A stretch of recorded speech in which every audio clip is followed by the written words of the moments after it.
Hello, everyone, and welcome in. This is Aaron St. Dennis, the FF Mad Scientist, and this is the Mad Science Lab podcast.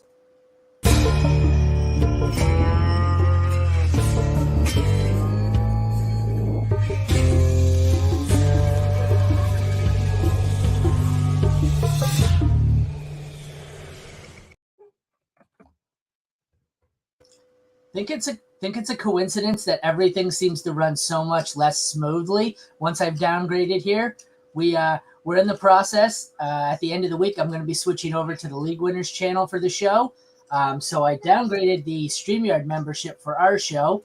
But unfortunately, we already had the stream set up for the rest of the week. So the last three shows on our StreamYard channel apparently are going to have no graphics, and they're glitchy as all hell because I guess the StreamYard basic package is just total dog shit. Just like nothing works. I can't record anything. The graphics don't load properly. They keep playing. Just this is a nightmare. Once you've had a taste of the good life, right? And then you drop down, you're like, damn it. Yeah. Hey, so we bring only the highest quality content, right? Yeah, so we're gonna, and then I just noticed the big ass stream logo above Jeremy's head. That's quality shit right there. So we're going to have to suffer through two game previews for Thursday, Friday, and then the Saturday morning or Sunday morning start sit show. And then we'll be on the other channel. I got Jeremy and Jesse with me today for the AFC home games, including Thursday night Broncos Chiefs. How's it going, guys? It's going good. I just need to bring up the fact that the rumor Matt Lombardo from the NFL, or Matt Lombardo at Matt Lombardo NFL, says the Broncos are expected to trade Jerry Jeudy prior to the deadline. That seems to be a bit more solidified every single day that Judy's going to When's the deadline? Which week 8? It's a good question. No, it is. So they got a few weeks. Yeah, it's week 8. Yeah. Why is it so early? I don't know. It used to be earlier. It was like week 6 from what I remember, like a few years back. So I think they switched it with the new Make it week 16 or something. Make it like a fantasy. Right? That would be great. You got people gearing up for a playoff push the weekend before, trading for entire teams like you see in a dynasty league. That'd be so much fun. I love it. It's more and more dynasty these days, isn't it, in the NFL? Yes. Yes, we'll get right into it. We're gonna start, like I said, with Thursday night football. The graphics you see on screen are not in positional order. They are listed by year-to-date fantasy points.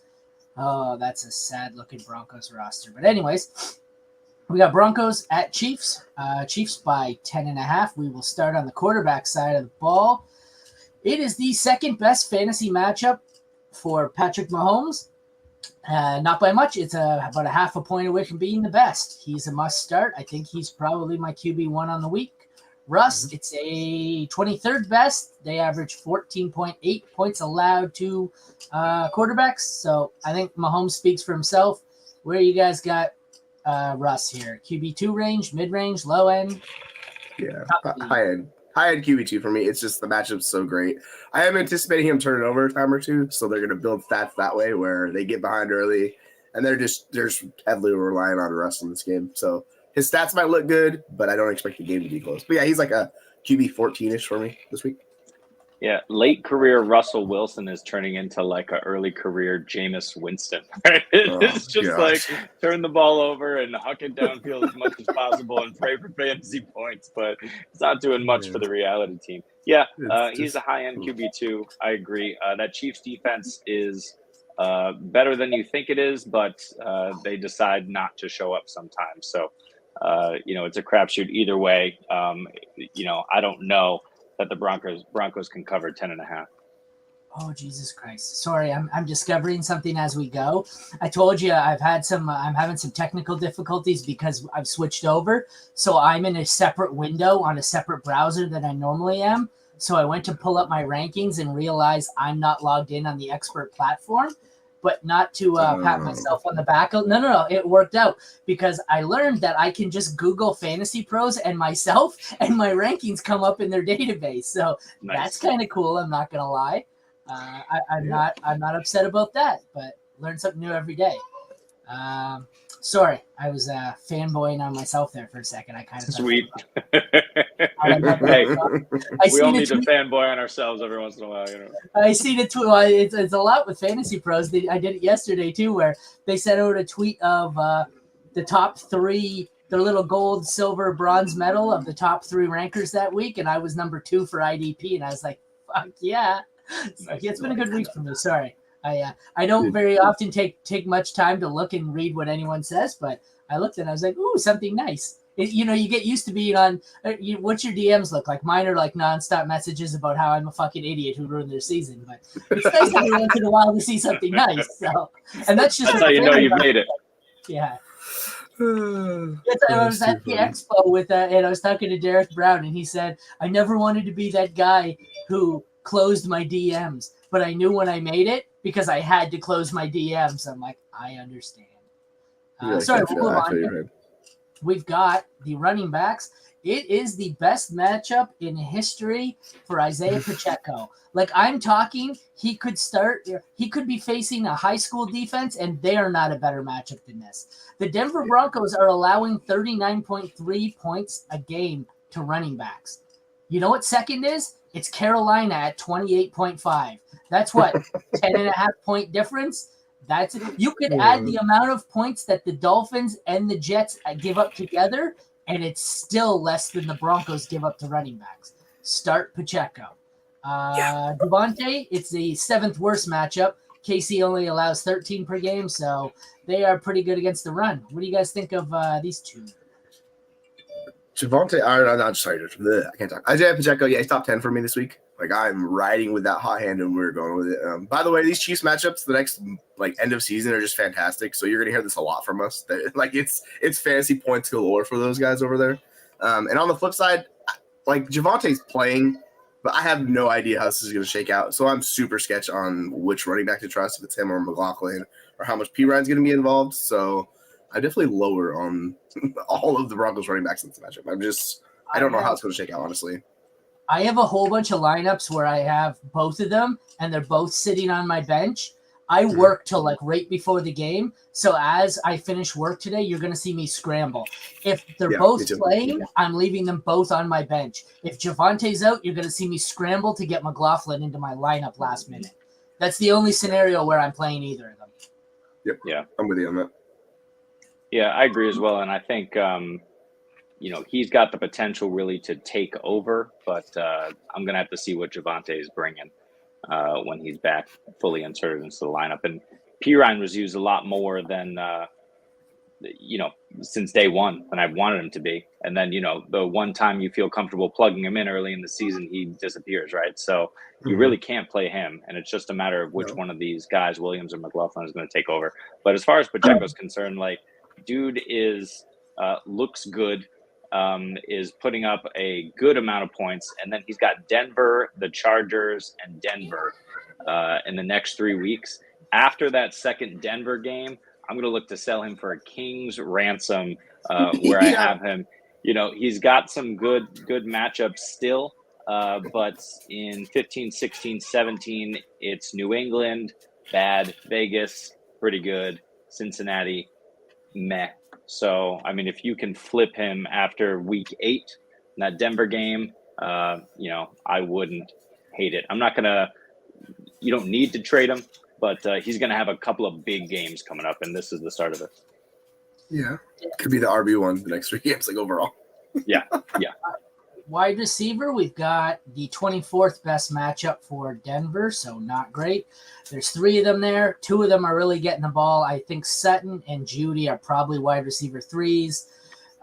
Mims is a desperation flex. If, he's more of a stash for me in case he ever gets the volume. It's 12th best matchup for KC, and I don't want to start any of them with the exception of Rashee Rice. I am on the Rashee Rice train. I think this is going to sound absolutely batshit crazy here.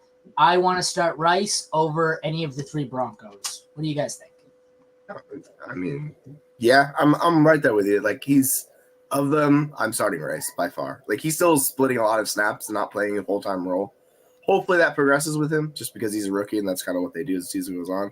But I do have like trepidation with him. Like, I'll play him in my deeper leagues if I have him.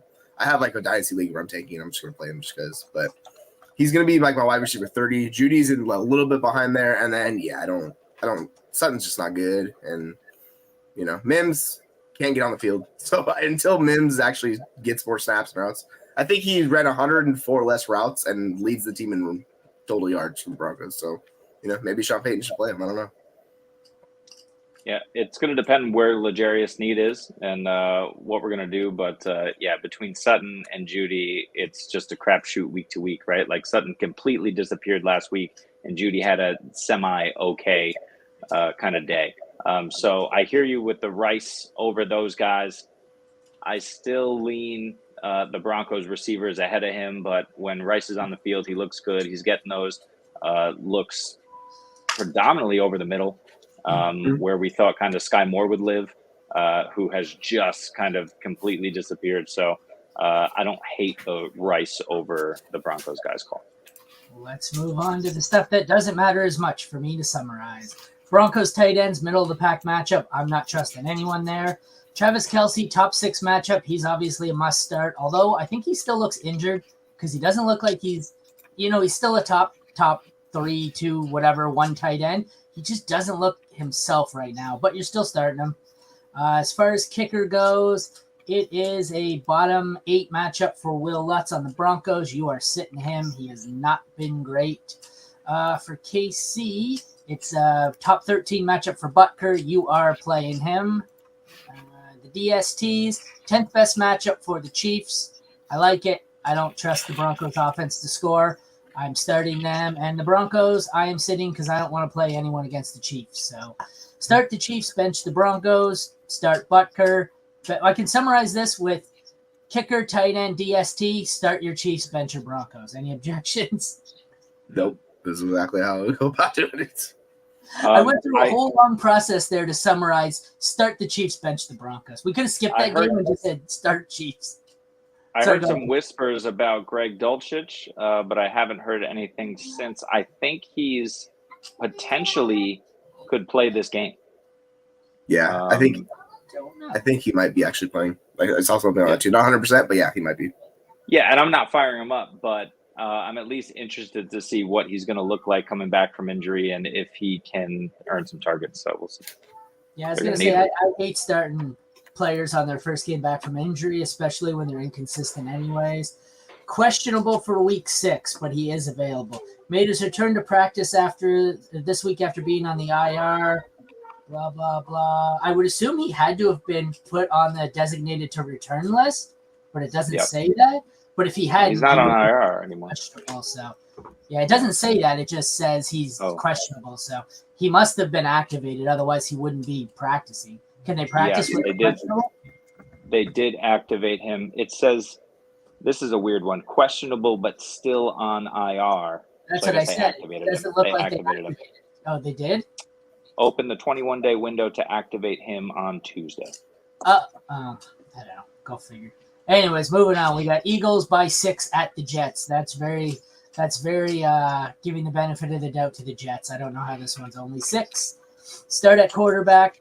Middle to low end matchup for Jalen Hurts. It doesn't matter. You're starting him among the best. Zach Wilson, 7th best matchup. I don't give a damn.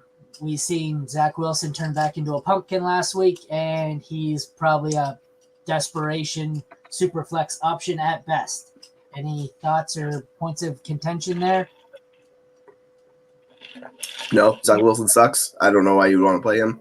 We thought maybe there was something, and then last week we're like, oh wait, no, this is the Zach Wilson we've known for the past 3 years. So no, he's yeah, it's like he's literally like the poker you're talking about. Is that Adam Sandler? Rob Schneider, yeah. Oh no, he's exactly. The Mud Dogs, yeah.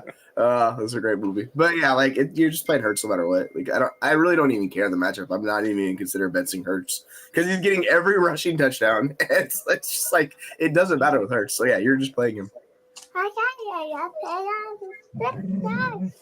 Oh, yeah. I was like, what sound effect did I clear or hit on? There's a kid in the podcast. That scared me. That's the that's that's basically how I feel about Zach Wilson right there. yeah, baby Zach Wilson. Get back in the crib, baby Zach Wilson. Moving on to running back here, we've got a top 10 matchup for Swift.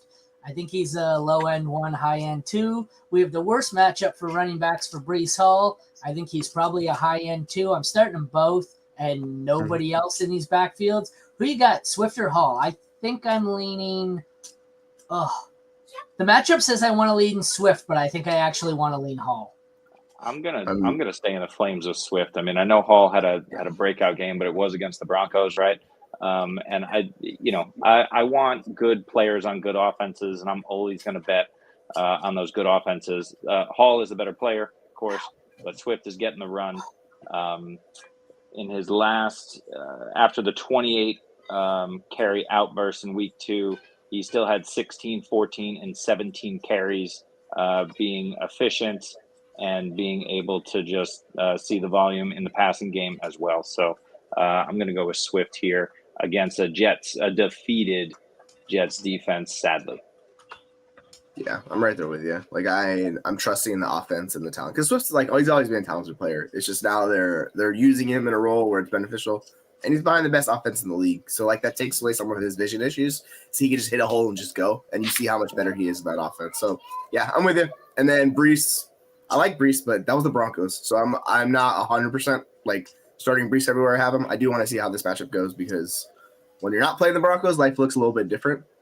So we'll see how this matchup works for Brees. But yeah, I'm gonna still have him. Okay, go ahead. Wide receiver, 5th best matchup for Garrett Wilson. He's the only Jet I'm starting. Probably a mid-range wide receiver too. On the Eagles side of the ball, 2nd worst matchup for receivers. Don't care. A.J. Brown and Devonta Smith are still at minimum wide receiver 1s. Any contention there? What do you guys think? No, I'll play both of the Eagles over Wilson. But I'll fire them all up. I mean, Wilson is still, you can tell he's still great. And he's getting so wide open enough that Zach Wilson will actually throw him the ball sometimes. So, he's viable for sure. Yeah, Wilson's a wide receiver 3. It's just he has spike weeks, which make him, better than that. But just Zach Wilson brings him down. It's the bad Wilson throwing to the good Wilson, and we need the bad Wilson to be better for the good Wilson to be good. So yeah, that's kind of how I'm about that. And yeah, you just start the Eagles every week. Sometimes you'll have those Devonta Smith weeks where he just doesn't show up, but that's part of being in a talented offense. So they'll go to him again this week, and he'll be fine. So I wouldn't worry too much about Devonta. Yep. Tight end, it's the best matchup for Goddard. You start him as a top 6. Conklin, 9th best matchup. He's probably streamer worthy. Low end tight end 1, high end 2. The kickers, it's a bad matchup for Zerline on the Jets. You weren't playing him anyways. It's a top 12 matchup for Elliott on the Eagles. He is worth a start this week. And the DST, 2nd best matchup for the Eagles. They're a must start. Worst matchup for the Jets. They probably aren't on your roster anyways. Any disagreements there, guys? No, that sounds exactly how I'd go about doing it. Awesome. Let's move on to another fun one. We've got us Colts at Jaguars. Jags favored by 4.5. Sorry, I couldn't see my own graphic. It was too zoomed in. We will start with the quarterbacks. Trevor Lawrence, 10th best matchup. He's been inconsistent. He hasn't looked great. I'm starting him anyways. If you drafted him, to start.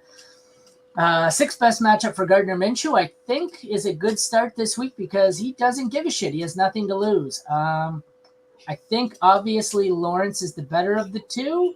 I am not so sure I want to start Lawrence over Minshew the way he's been playing. I probably would, having said that, because I'm not that crazy, but I think they're both solid starts. Both probably, Lawrence probably top 10. Minshew, I think, is somewhere in the 12 to 15 range. What do you guys think about these two? They both playable this week, or you out on Minshew?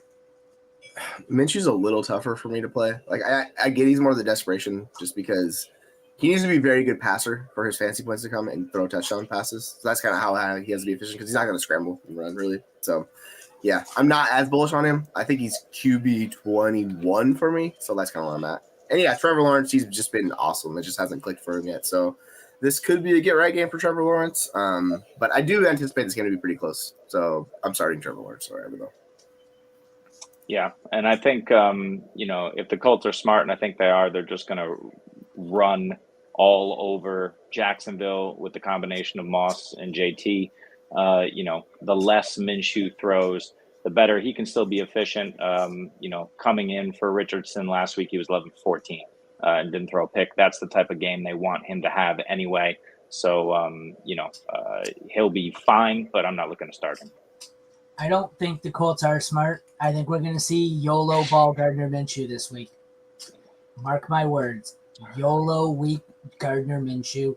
Top eight quarterback. 4 touchdowns, probably 2 or 3 picks to go with it, 300 yards, and they somehow find a way to lose anyways. It's possible because the Colts secondary is still terrible. Trevor Lawrence should eat in this game. I'm firing him up. All righty. What are my dogs losing their mind over? Can you hear that? Yeah, I can hear it. It's quiet. I can hear it, yeah. Top 13 matchup for ETN. You're starting him as an RB1. Jonathan Taylor, it's the 6th worst matchup. That situation still scares me. I still have a few lineups where I have Moss in my lineup over Taylor. I think ETN's clearly the better of the 3 right now. What's your level of faith here between Taylor and Moss? They're basically back-to-back in my rankings on like that low-end RB2, high-end RB3. I literally don't know how to go about doing it this week. Like, I'm very scared of Jonathan Taylor. I'll play Moss. Like, I have a position where like I'm struggling to find a guy, so I might put him in my flex and just roll with Moss and see how that goes, because I was looking at stats. He's basically 2021 Jonathan Taylor right now. Like, all of his stats, it like matches up to how good JT was. So he's been incredible, but this is just it's props to Shane Steichen, the offense he's running, and how Moss fits there. So yeah, but yeah, you're firing up ETN everywhere. He's been awesome, and he's just RB1 from here on out. Yeah, and with bye weeks and some pretty bad matchups for some big running backs, I have no problem playing both Moss and Taylor. I think Taylor, you got to play him and just hope for more work. And Moss should continue to stay involved. It seems like at least at the beginning here, working JT back in, they're riding the hot hand. So yeah, I'm playing all of them, but yeah, Etienne number 1. On to the receivers. 9th best matchup for the Jags, 15th for the Colts. I see 4 startable receivers in this game. I love Pittman. He's easily my number 1. Number 2, I would go Christian Kirk. And then number 4, I don't mind starting Josh Downs with Gardner Minshew at quarterback. So how do you rank those 4? Let's just see where I have John Downs really quick. Yeah, I'm going to go my boy Calvin Ridley, number 1. You didn't say anything. You didn't call me out on going 1, 2, 4 and skipping Ridley. You really, I was expecting you to jump all over. You just let me get away with that one. What's wrong with you? Christian Kirk is seeing the volume. He's having great games. Take nothing away from him. Ridley and Kirk can coexist, especially in plus matchups. This is a plus matchup. If Lawrence can get it together, Kirk, Ridley, and Ingram can all eat. I don't know what Zay Jones' status is, but if he plays, give him some too. Fire them all up. And I think Pittman, just because of the uncertainty with Minshew in there, I'd probably go Ridley, Kirk, and then Pittman just behind. The 3 of them really close. And then Downs is further back, but he's there. He's viable. Yeah, that's exactly. That's the order I have it into. Downs is like a wide receiver 3 flex play for me. But yeah, like, you should have confidence. He's still only seeing the field in 11 personnel, which is pretty bonkers. But he's just getting hyper targeted, and that's going to continue with Gardner Minshew because he's going to be eating space. So yeah, you just have confidence in all 4 of these guys. Right there. See, this is my favorite part of our show dynamic. If you want to compare my favorite show, FFT, to us, you guys are Dave and Jamie and agree on most things. And I'm Heath. I'm just the weirdo who's out there and nobody ever agrees with me. It's like there's 3 of us, 2 of us agree, and then there's just me sitting here in the corner. And I'm like, give me Pittman. Fuck that. Well, that's fantasy, mate. We're the consensus never is how it ends up, right? So. Well, that's what I said. We need a wild card. I was trying to explain this to my cousin because he relies on my advice, but he's a casual player. And I was like, you go on any week, any site, you can look up and find. This week, you can find why Calvin Ridley, or not Calvin, who's a more consistent player, we'll say A.J. Brown. You can find an article written by someone saying why A.J. Brown is the start of the week. You can then go on another site and find why A.J. Brown is the bench of the week or the sit of the week. There's always that. You can pick any player and you will find the argument for why they're the best player ever and the worst player ever. It's true. And it's whatever side of the fence you fall on. But just be right 51% of the time. That's money, baby. That's money. I'm like baseball, man. I'm just trying to hit over the 200 Mendoza line. Hey, you got a big slugging percentage though, right? So you hit the home runs. So that's all. That's it. I'll take the walk. All right, tight ends. We got Kylan Granson or whoever the hell the tight end is for the Colts now. 7th best matchup. Not playing any of them. Where the hell's Ingram? I feel like he should. Oh, he's a middle of the pack matchup, but I don't care. He's dependable. I'm starting him every week until he proves me wrong or gets hurt. Kickers, McManus, bad matchup, bad kicker. I'm benching him for the Jags. Colts, Matt Gay, 9th best matchup. I am starting him if I got him. Excuse me. Colts, 2nd worst matchup for the Colts DST. They are probably on my waiver wire. 7th best matchup for the Jags DST. I'm starting them as a low-end DST1. What do you guys think about that? Yeah, I do worry about the Colts in this matchup. Their defense, like it could be trouble. Of course, you have to disagree. You can't just let Heath have one. No, like I'm fine streaming either one, streaming them, but yeah, it does worry me a bit. So like I'm more trepidatious with them than I am Jacksonville's matchup. So of course, like Jacksonville's probably gonna get shredded, and the Colts are gonna be like elite. That's just how it's gonna go in fantasy, right? So yeah, so just go ahead and start Jacksonville. Let's just go with it. 45 carries for Moss and Taylor this week. 500 yards. Yeah. Moving on, we have the London game, which I was currently in the process of making a props video for. Oh, it's funny we mentioned that. We were just talking about this. The Broncos are expected to activate Greg Dulcich off of IR later today. That clears that up. So we got Ravens by 3.5 at Tennessee, which I didn't even know was in the UK, but I guess it is. Jesse's like, that wasn't funny. I'm not laughing at you. Titans.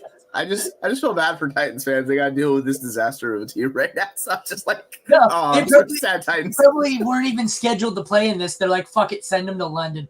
But, who was the team that was scheduled? No, I don't know. It was probably them. But, so we got Ryan Tannehill, 2nd worst matchup. I'm not playing Tannehill if my life depends on it. He's not against the Ravens. Garbage. Against what? Oh, the Ravens? Yeah. Not against the Ravens. Yeah, and then Lamar, it's a bottom 12 matchup. I don't care. Lamar's still a mid-range QB2 for me. He's going to have to run the ball himself because Tennessee stops running backs. But so mid-range QB1 versus mid-range QB3. What are your thoughts here? Okay, yeah. When you said mid-range QB2 the first time, I was like, wait, what? Yeah. That's really low. Same. And then you said QB1, and I was like, okay. Yeah. All right. I was like, he's going off the rails. No. I meant QB1. I meant like 5, 6, 7, not yeah. Yeah, no, I was just so caught off guard. Struggling. It's all good. It's all good.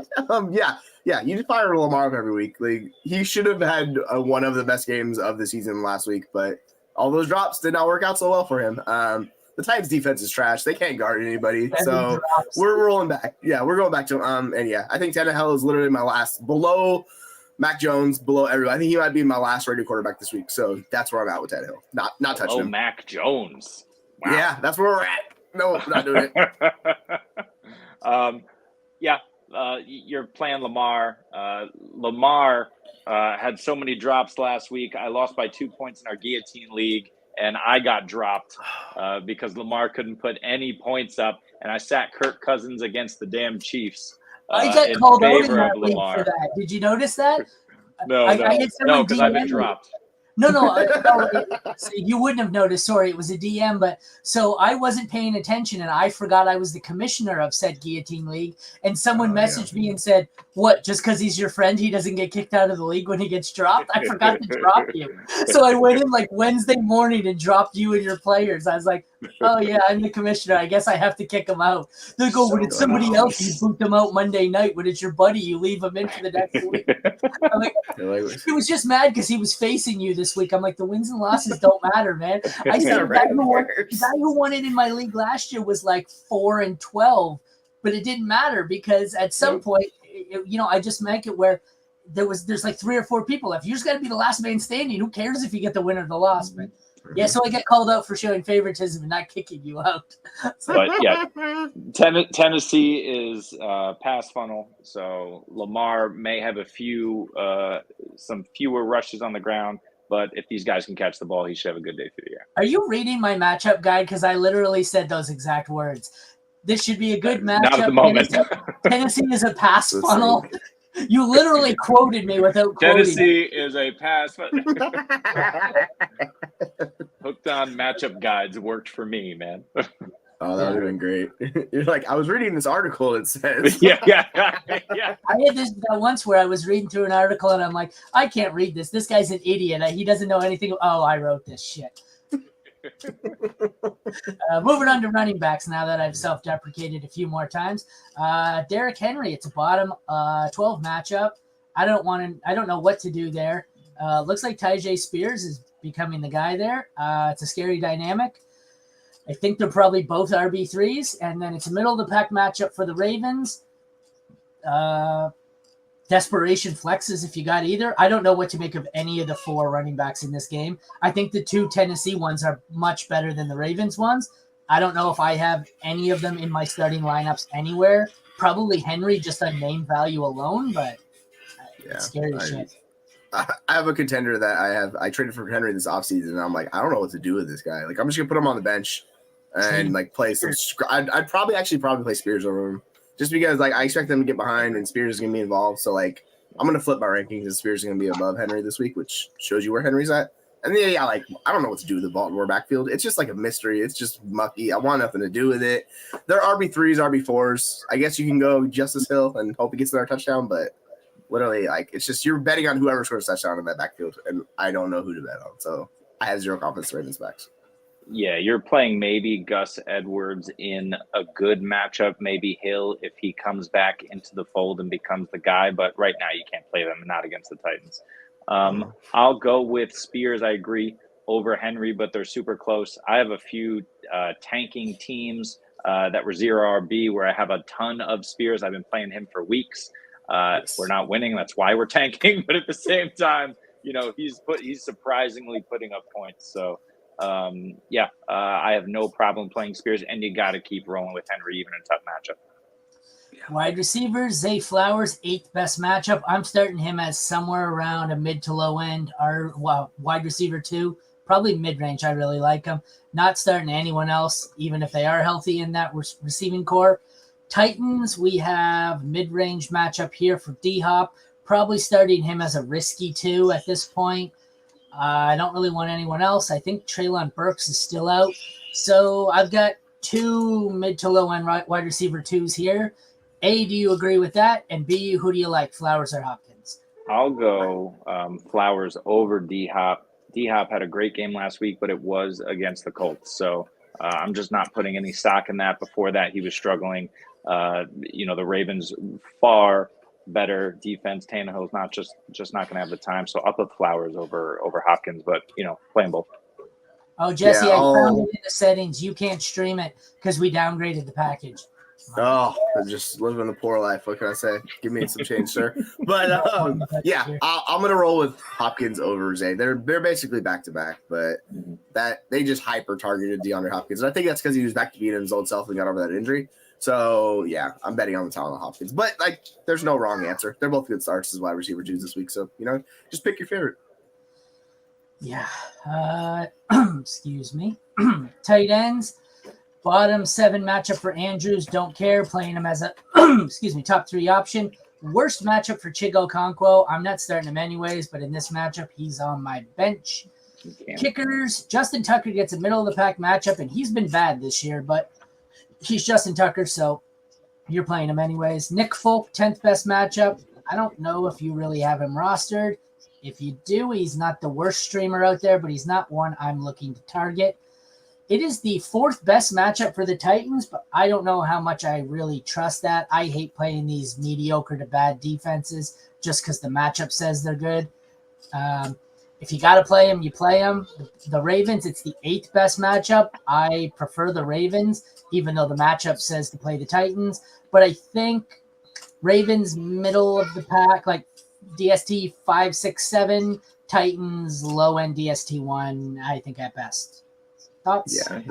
The word, it always worries me when you stream these defenses against these elite quarterbacks, and if they go off, which Lamar can, it's kind of that Fields thing too. Or if he puts it all together, like he did with Washington last week, they put up -6 for me in the league. So you have to be very careful with these guys you're streaming against these good quarterbacks because it can backfire very badly. And I hate these where it's like, oh, I'm going to stream the Chicago Bears dumpster fire defense because it's a great matchup. And then you get burned and it's like, oh, wait, their defense was a bigger dumpster fire than the team they're playing. That's why we're better. The fucking matchup doesn't matter. Dog shit is still dog shit. So. Mm-hmm. The Bengals roster is looking amazing these days. Oh my goodness. Seahawks. Bet on the Seahawks, baby. Seahawks all day in this matchup. So we're just gonna imagine the other guys are there. Okay, so what we're gonna do is we're gonna skip that and I'm gonna bump it tomorrow. We are not doing Seahawks Bengals. I had 8 today and 7 tomorrow, so that we will do 7 today and 8 tomorrow because note to self. Don't be able to write that one down. Alrighty. Who are the Bears playing this week, actually? Not the Seahawks. They are playing. I cannot find Minnesota. Minnesota. Yes. Man. Fields. Hello, 3 for 3. Justin Fields. Yeah. He's just going to QB1. All right, so wait. I was zoomed out and didn't see what you were talking about at first. I was like, this motherfucker. I got a quick Phil question while Aaron gets it together.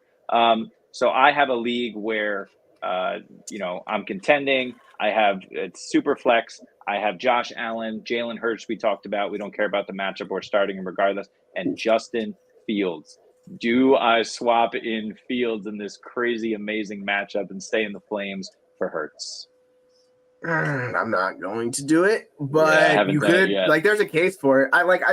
The safety and floor of like Fields and Allen, Hurts and Allen in particular. Like, I have a very difficult time benching those guys. So like, I just ride with them, even in a worst matchup. Like, I don't like. What are they going to get you? 28 points worst case? Like, that's kind of where I'm at. I'm like, well.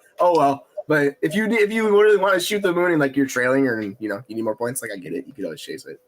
I'm trying to move Fields, but no one wants to pay the iron price. That's what you do. You're like, let me go package him. And exactly. Yeah.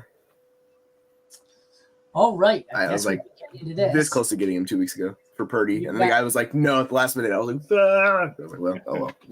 Carolina at the Dolphins. Dolphins by 13.5. And I feel like that's giving too much credit to Carolina. We'll start with quarterback. Bottom 7 matchup for Tua. I don't care. I'm starting him as a top 6 option. And it's a top 8 matchup for Bryce Young. I don't care. I'm not playing Bryce Young. So what are your thoughts here on the quarterbacks, gentlemen? It's Tua far above. Yeah, I just think with Bryce Young, I mean, he had 3 TDs last week in garbage time, and Adam Thielen is coming through, and the Dolphins aren't necessarily stopping anyone. At the same time, you have a rookie quarterback, a coaching staff that doesn't really know how to utilize his strengths, and it's kind of a mess. So I'm not counting on Young repeating that even in what will absolutely be garbage time again. So Tua, yes. Young, no. Yeah, right there with you. I don't know why you'd play Bryce Young. You got to be severely desperate to even consider it. Like, we've had one decent performance from him. Let's wait till we get a few more. Moving on to running back. Gets a little bit interesting here. Middle of the pack matchup for Miles Sanders, who actually looks worse than Chuba Hubbard. I want to start Sanders as maybe a low-end RB2 if I have to. Maybe flex Hubbard. As far as Miami, I think Raheem Mostert's probably a top 10 option. I don't think Jeff Wilson's in this week. We know Devon Achane's out. So I think Mostert is the most start. And after that, I don't really know what I want to do. What do you guys think here? Yeah, I'm right there with you. Mostert might be top 5 for me, depending on who's the other backfields. Like, they might have Savon Ahmed play, so he could be a flex guy if you really consider it. But yeah, Sanders is dealing with a shoulder injury on top of it, so I want no part of Sanders. Like, I'm not even going to play him unless I'm forced to play him. He's basically like RB 38 for me this week, just because I'm so worried. And I might actually have Hubbard above him because I expect Hubbard to play more this week. Yeah, and but he's not. Who knows, right? Are they just are the 0-5 Panthers just going to keep shoving out their workhorse through injury because they don't care, or are they going to let Hubbard play more? They haven't yet. So I just think he's risky, but I agree with you. If I have to pick one of them, it's probably Hubbard. Sadly, I go with keep shoving them out there because they don't care. Yeah, probably. Well, you'd think they just, hand the running back or hand the ball off to the running back over and over and over again in an attempt to protect their rookie quarterback from getting murdered, but who knows? The Miami Dolphins could get 10 more sacks this week if that's the case. So it's just like, I don't know what you do with this guys. Wide receiver. It is a bad matchup for the Dolphins. I don't care. Hill is a high-end 1. Waddle's a borderline 1-2. Panthers, it's a middle-of-the-pack matchup. I'm still starting Thielen as a wide receiver 2. I don't care. And then I'm starting nobody else on this team. What are your thoughts? Yeah, I just think the question is it Thielen or Waddle, right? Who are you more comfortable starting? And Waddle hasn't really shown up yet. He's going to blow up at one point, like Jesse mentioned with Devonta Smith, right? He's just going to have these boom-bust games because their wide receiver ones are just eating every single day. So I think I'd go Thielen on volume, but, Waddle could absolutely blow up as well, especially with Achane out and, maybe trying to preserve Mostert. That's the thing. So his expected points and everything has gone down this year from last year for Waddle. So he's even less involved than he was last year. But they just lost one of the most efficient best running backs in the league, so they're probably going to turn to Waddle a little bit more. So yeah, it's a coin toss between those two. I'll just bet on Waddle being in that offense, but Thielen's going to see the volume. He's going to see 10 plus targets, right, and be involved. So depending on your league format and what you want to do, I'm fine going Thielen over Waddle, but I'm chasing the upside that Waddle brings, which could be a 30 plus point game. So yeah, I'm going to do that. Wait, a note just came through. Thielen had a day of rest, so he's back out there, but Miles Sanders does not appear to be. So who knows? Yeah, maybe he's. I'm just counting on Hubbard from this point forward until I hear otherwise with Sanders because it doesn't sound good. He sucked anyways, and we didn't want to play him. So. Yeah, he's literally been worse than him. That's that problem. But moving on to tight end, we have the 11th and 12th best matchups. I don't really want to turn to Hurst or Durham Smythe unless I'm absolutely desperate. Kicker, we have a bad matchup for Pinheiro. He sucks. He's the only unstarted kicker on Yahoo Fantasy. Keep it that way. It's the 8th best matchup for Jason Sanders. You can play him as a mid-range kicker 1. The DSTs, it says it's a bad matchup for the Dolphins. I'm not sure if I trust that or not. I think they're probably a 12 to 15 option for me. Play them if you have to. I don't really want to target them. It's the 5th best matchup for the Panthers, which I can't see how that's fucking possible considering the Dolphins score 90. But it is. I guess they must. They fumble a lot. It's Tua. It's Tua, right? Tua's turning. Oh yeah, he had 2 interceptions last week, right? Yeah, they turn the ball over a lot. So and they throw the occasional pick 6, but they just don't care because they're up 70 when they do it. So. Exactly. All righty, let's move on here to my next game. Hopefully with the correct graphics and whatnot. We will do Saints at Texans. Saints by 2.5 at the Texans, if it'll ever freaking load. The quarterback situation here is a little bit interesting. I am starting CJ Stroud everywhere. He's looked awesome, even though he had a bit of a bump in the road last week. It's a tough matchup here, 26th best, so bottom 7. I think we're really going to learn a lot about Stroud this week and whether or not he's legit, because this may be his first real test. Middle of the pack matchup for Derek Carr. I don't care. I still am starting Stroud without question over Carr. What do you guys think? It's a tough one, right? Because Carr has his shoulder issue, right? So he's still working his way back and working through it, which is probably not the best approach. Stroud, in Superflex, you're firing up like no question. But I wonder, in 1 QB, you probably have another option around there. And when you're talking about the Saints D, at least it's in Houston. But, you might have some decisions to make between, Stroud and Cousins without JJ, but against the Bears, right? And is it even Soldier Field anymore? Probably not. So Stroud against New Orleans gives me a bit of reservation, but clearly over Carr because he's just a shell of himself. Yeah, I'm 100% with you. Like I'm not starting Carr until he's healthy because even when he's healthy, there was really no upside with Carr. It was all just floor play, right? So we're just it's really desperation if you're playing Derek Carr. Like you can play him as a QB2 in Superflex, but I don't even feel great about that, to tell the truth. Yeah. And Stroud's been great. We saw last week he fumbled a little bit, like he struggled. So hope his floor and ceiling will come down against the Saints because it's a good defense. But it's just I'm 100% more confident starting Stroud than I am in Derek Carr right now. Agreed. Running backs, top 7 matchup for Kamara. You are starting him as a top 10 option for sure. Dameon Pierce, 4th worst matchup. This is a tough defense. I think after this week, it's going to be a great time to buy low on Dameon Pierce. I'm not out on him yet. He still gets the workload. This may not be a great week. He's probably an RB2 for me this week, but I'd start him if I have to because if you have him, you kind of got to. Thoughts? Yeah, it's rough. And he's going into a bye after this matchup. So, people are going to be pretty upset with how this game goes. He'll probably get phased out just because it's, they're playing a good defense and they could be behind in this game.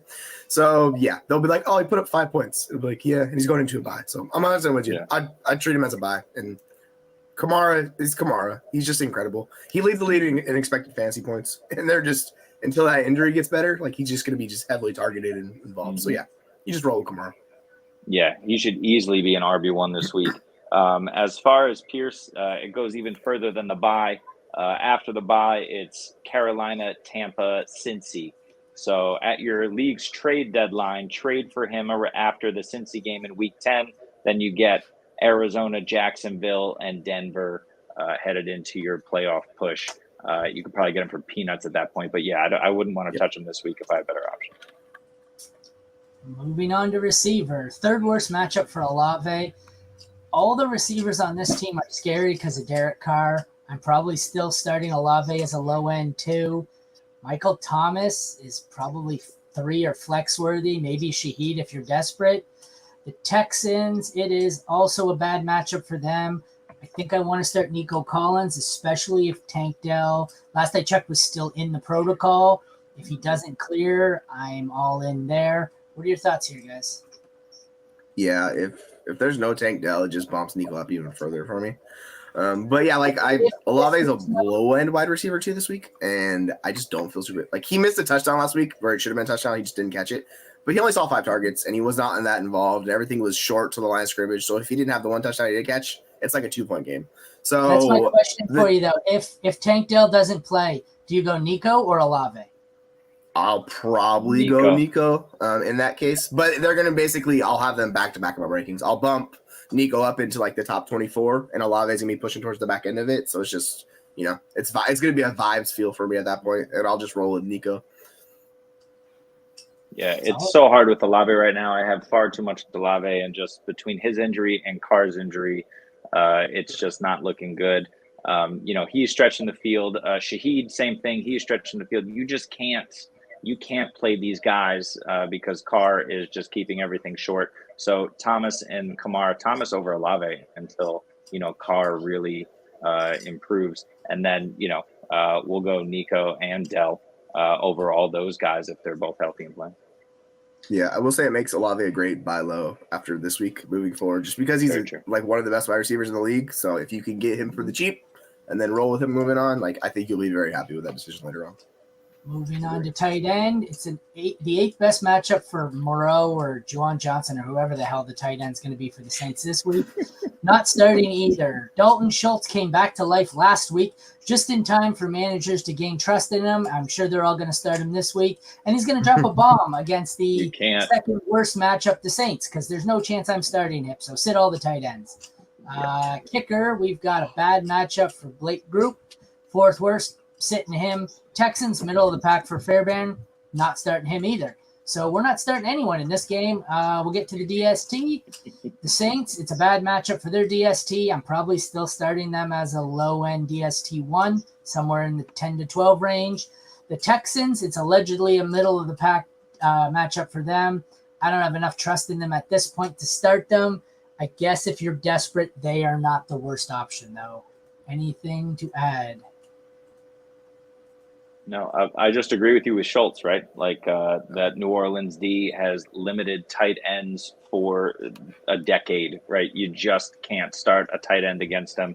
You're certainly not going to start Schultz. So I don't mind taking a flyer on him, but yeah, the confidence is not there with Schultz. Like the thing with when Dell went out, like they focused on Schultz, so he's gonna see targets. It's just that's true. What's the ceiling in this case, right? Like 10 points. Like that's kind of what you're hoping for with him.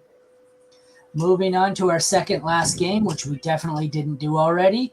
It is the Seahawks at the Bengals that I don't have zoomed in because I definitely already had this loaded and I didn't just make this graphic right now. Seahawks at Bengals. Bengals Beautiful. 2.5. I didn't do it. It was always like this. I don't know what the hell you're talking about. You're imagining things. QBs, we've got Joe Burrow, 12th best matchup. At this point, I think you just got to ride it out and play him and hope that it's more like last week and less like the first month. Geno, middle of the pack matchup there. I'm not sure what the hell is up with Geno, but he looks like he's probably a middle of the pack QB2. So start one as a middle of the pack QB1, the other as a middle of the pack QB2. Thoughts?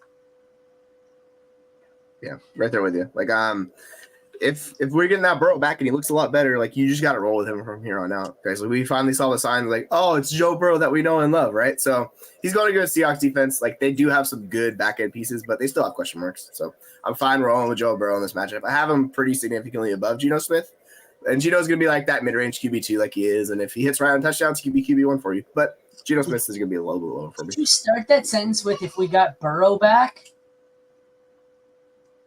You caught me off. You kind of mumbled it and said it quick, and I thought you said if we get this broke back, and I'm like, what the fuck did he say? And then I was like, oh, did he say if we got Joe Burrow back? Like I only thought you said it really quick, and I was like, what the fuck did he just say? The Seahawks are really going to take it up the ass in this one.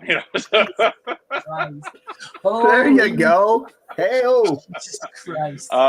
Well, speaking of back ends, Jesse, how is the health of the Seattle secondary looking these days? What is Wallen playing? Like what are we doing there? Because that could really impact. Yeah. So Cross is Cross is on his way back, like to being the tackle they need. So if they get Cross back, like it makes a world of difference for that offense, and they can protect him. But I don't know. I'm having a lot of internet issues, so it's not working well for me answering questions right now. You ain't missing much. Let's just move on to the running backs. Middle of the pack matchup for Joe Mixon, who I think at this point is a volume level, probably high-end RB2, just based on volume. Ken Walker, it's a middle of the pack matchup as well. I think he is a probably mid-range RB1. I'm starting both of them. I'm starting Walker pretty much every week. Thoughts? Yeah, totally agree. I just think if the Bengals offense is clicking like it was last week, Mixon can fall into the end zone a couple of times in any given week. But yeah, it's Walker over Mixon pretty clearly. Yeah, I have Mixon over Walker in my rankings, but like I don't really trust those rankings, so I might need to go back and revise those just because Walker's been living on touchdowns and he's been really good. So like they should be really close to back to both being like top 8 options this week. And you just roll through them. But yeah, I currently have Mixon over him, so I might need to adjust that. Second best matchup for the Bengals. Receivers, 8th worst for the Seahawks. I am going to rank this one Jamar Chase, DK, Lockett, Boyd, JSN. Thoughts on those 5? That's it. Like, as much as I love JSN coming off a bye, like he's just low A-dot, not heavily involved. The issue is Bobo's been such a good blocker. He's been on the field a lot for the Seahawks. So it's literally just limiting any upside JSN has. So good old Jake Bobo, baby. The 4.9940 white guy. Yeah. He's been the rookie we all expected in Seattle. Exactly, right. He's been one of the best blocking like PFF run blockers. So shocking. Seahawks love that guy, right? And until that tackle situation gets fixed, like Bobo is going to limit. There he is down the bottom of the corner. Jake Bobo. He's going to limit JSN. So I'm curious to see how they do coming out of the bye. But yeah, JSN's the clear 5th option of those guys that you mentioned. And also Trent Irwin, like he was pretty good last week and he saw 10 targets. So you can take a flyer on Irwin because the Seahawks struggle against giving up slot points. So yeah, you can see that too. It's pretty slotty of you. Tyler Boyd has just burned me so many times. I just never want to start this guy. I don't care who's out. T. Higgins is practicing. He shouldn't be playing for another couple of weeks. So I don't buy that at all. Factored him into it. I thought he was just out. Yeah. No, fire up Jamar Chase. He should have plenty of volume. Yes. Sorry, you caught me in the middle of drinking. I was losing my voice. Tight ends, we've got Seattle, 4th best matchup. I don't give a shit. 23rd best matchup for the Bengals. I also don't give a shit. I'm not starting any tight end on either of these teams ever. Middle of the pack matchup for Jason Myers on the Seahawks. Benching him. Second worst matchup for Evan McPherson. I think if you got him, you probably have to play him. He's not worth dropping, although he struggled. So avoid the tight ends, avoid the kickers if you can. The defenses, middle of the pack matchup for the Seahawks, top 12 matchup for the Bengals. This one has shootout potential. So I don't think I want to start any tight end, any kicker, or any DST in this game. Is there anyone in this shit fest that you guys would start? No. I mean, maybe McPherson, just because, he's a really good kicker. But I don't really want to play any of these guys, to tell you the truth. So, we were better off when the Bears were on the graphic in that one. Seahawks were anyway. Yeah, right. All right, to close it out, we have 49ers by 3 at Cleveland. I don't know how this spread is so close. Cleveland has looked decent. San Francisco looks like them fucking monsters. Like, I don't even know if they're playing the same sport. They look like Alabama does in fucking college football. They're unbeatable in every phase of the game. This should be about 23, the spread, not 3.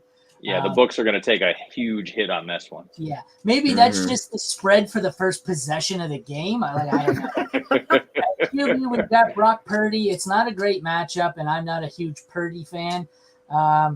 He's probably a mid to high end QB2 for me, so he's a pretty decent start if you have to. Deshaun Watson, it's a terrible. Thank you. It's a terrible matchup. He's a terrible person. I'm going to leave him on the bench. Thoughts? So I just checked the playing, books. Right? It's 7.5 in favor of the 49ers. Oh, so it's changed since last night. I wish I had gotten. Yeah, so it's like the 49ers are 7.5 point favorites with an over-under of 37, which is kind of crazy. So that shows you that it's going to be a blow-up for the 49ers. So they're projecting 34-3? Yeah, basically. That's the Watson news, right? Is Watson's probably not going to be playing this game, and you're going to get a heavy dose of PJ Walker. Yeah, why? Because DTR was terrible. So he was actually XFL quarterback. Yeah. Well, I mean, Watson should avoid this game, right? So, Purdy, fine. Watson won't play. No. PJ Walker, I mean, you jump off a bridge. If you're going to start PJ Walker, it's a better option for you. Outside of this matchup, like we've seen, so like Walker's a better option moving forward for them because he can actually support wide receivers and do some things. DTR, we've seen nothing of that sort. Because like we've seen Walker make DJ Moore, be a top 24 guy in the past. So yeah, like outside of this game, like I'm fine with their offense. Just this game in general, I don't want to start a single Cincinnati Cleveland Brown. Otherwise, it's Cincinnati. On that note, we'll move on to the running backs who I don't want to start on Cleveland. 25th best matchup, so that's bad. There's only 32 teams. So I don't have any interest really in Ford. He's a desperation flex. He's been pretty terrible. He's had volume, and that's the only reason he's been even fantasy relevant. Conversely, it's the third worst matchup in fantasy football for Christian McCaffrey, but I don't care. They should build statues in his honor. I'm playing him everywhere. That pretty much sums up how I feel about this matchup. Christian McCaffrey may be fantasy football Jesus, and Jerome Ford is just average, and I don't really want anything to do with him. Yeah, Ford's like his knee's still dealing with that knee issue. So like he's coming back off the bye, should be healthy and involved, but that's why he left early in the last week because he hurt his knee. Is his knee issue that it's attached to his legs that are attached to his body and his body's shitty? It's just attached to his body. Is that the problem? The knees are attached to it. The knees belong to a guy who can't play. That's the problem, right? Yeah, so I mean, he got in a limited practice, so he's going to play. So there's that. But yeah, I have zero confidence in him. He'll be like an RB3 for me this week just because the volume factor. But yeah, I'm not feeling – I have zero confidence in Ford this matchup. Yeah, the real question is, can you play Jordan Mason? You don't want to, but you might be backed into a corner. It's possible. San Francisco does what San Francisco does, blows them out early and sits down McCaffrey for a majority of the fourth quarter. We'll see. Yeah. But does Mason score more points than Ford this week? It's there's a non-zero chance. All the cheap shots reminded me of the meme I seen earlier about how bad Quentin Johnston is at catching. And it's just the scene from Talladega Nights with Ricky Bobby standing there like this going, I don't know what to do with my hands. And that's Quentin Johnston catching. My favorite, like this. Yeah, that's Quentin Johnston trying to catch a football. So we've got Debo and the Niners receivers, worst matchup in the league. I think that's probably not going to be a great start for them this week because I think they just run all over them and they don't really need to throw the ball. Add in that it could be a Debo, Ayuk, or Kittle week, and they are risky options in the wide receiver 2 range for me. Cleveland side, it's a middle-of-the-pack matchup. I don't mind starting Amari Cooper as a wide receiver 2 because who the fuck else is going to score on Cleveland? I don't know. Cooper may be my favorite of the receivers in this, just because there's one pass catcher. Well, I guess there's one reliable pass catcher on Cleveland, and there's like 3, 4 if you count McCaffrey on the Niners. So I think I'd rather start Cooper over Debo, Ayuk, or Kittle, but Ayuk would be my favorite on the Niners, I think. Thoughts? Yeah, they're. I mean, did you see David Njoku's burns? Like, he got severely burned, and he was just like, "Yeah, this is life. The flesh is weak." And I'm like, "Who are you? You're not human." Okay, all right. Looking like coming into the They showed the picture like on his Instagram page, and I was like, "Oh my gosh, yeah." But yeah, I've still got more confidence in the 49ers pass catchers, but they're all right within that like low end wide receiver 2 range, like high end wide receiver 3. They're all basically 3 spots apart, so. It's basically, I mean, you can go either. The only thing I'd say about it is Amari with Walker scares me. You probably still have to play him, but I don't like it. So he's third on that list. Debo is probably one for me because he's going to see the targets that are a bit closer to line of scrimmage. He'll probably get a few handoffs in this one. If Ayuk's going downfield into that secondary, I don't like it. Those guys have been awesome. Yeah. One sec. I'm trying to bring this up. Of course. Free StreamYard. Why would anything work well for free StreamYard? Fucking can't wait to be done with this. Well, just for people that are thinking of doing free StreamYard, maybe don't. Oh, okay. Did that not come up on the screen? There we go. Oh, there it is. 9 hours later. Oh, and did I bring up the wrong fucking tab? Oh, David Njoku. Did it? Was it the right one? And I clicked it off. We had Njoku. Now it's gone. Yeah, I see that. I don't know why this is such an issue. It's just not our day, you know?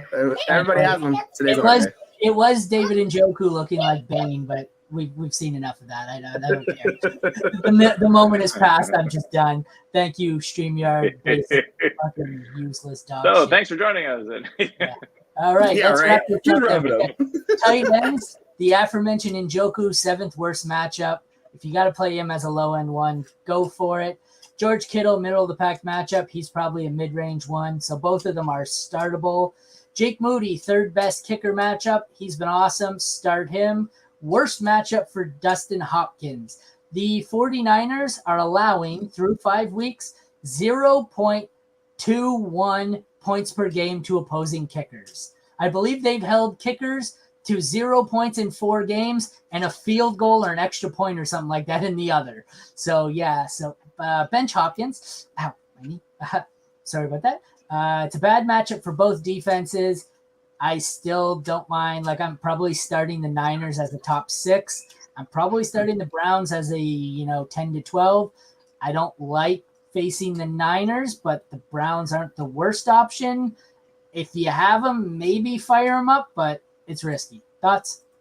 Yeah, about the Niners.